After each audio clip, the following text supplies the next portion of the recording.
Welcome, everyone, to this ClickCreate Artist Spotlight. Today, we have Apocalypse Art.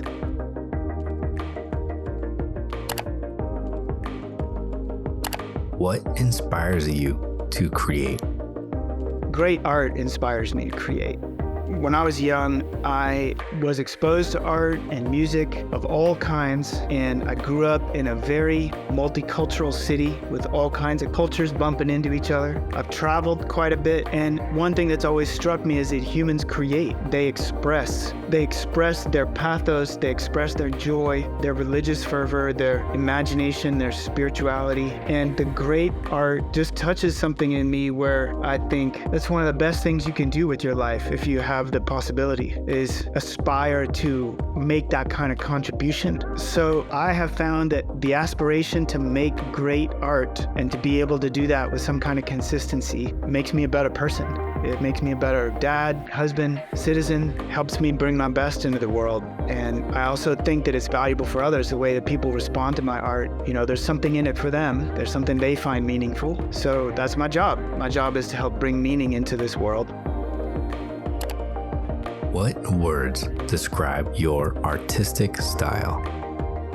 So I tend to think about style as language, because language is a means to say something. And in my work, I learned over years of making art that my art is best when I'm trying to say something, or I would say when it speaks. One of the ways I think about art is that art speaks.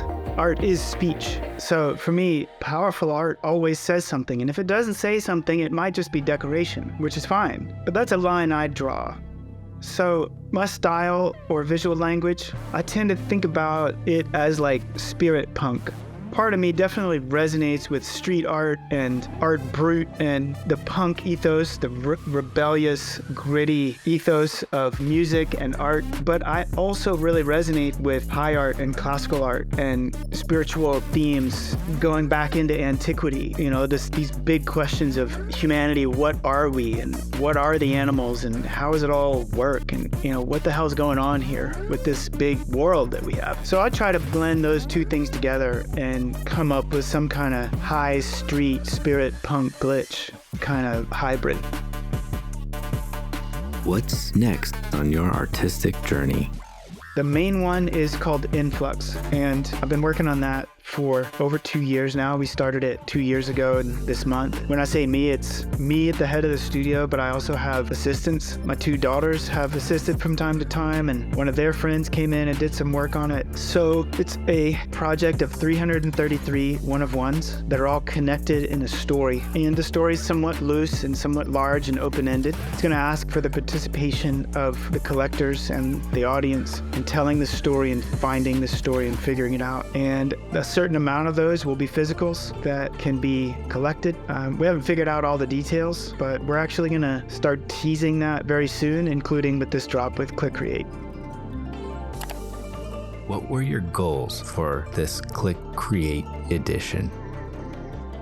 2, and they're very simple. One of them has to do with sales and reputation. I want to grow the Apocalypse brand. I want to be a full-time artist. I welcome the income. I welcome the opportunity. But the intangible and just as important other one is the opportunity to be part of a community, to meet you and others, and to meet artists. I go to New York in the summer or the spring this year. I will go to Art Basel. I'll go out to the Beeple thing. The relationships I think are invaluable. I mean, real relationships just open doors. They're meaningful. They add value to one's sense of life, one's sense of purpose and existence. They're like, I'm not alone in this world, this crazy world. So growing the brand and growing the relationships, this opportunity means a lot to me.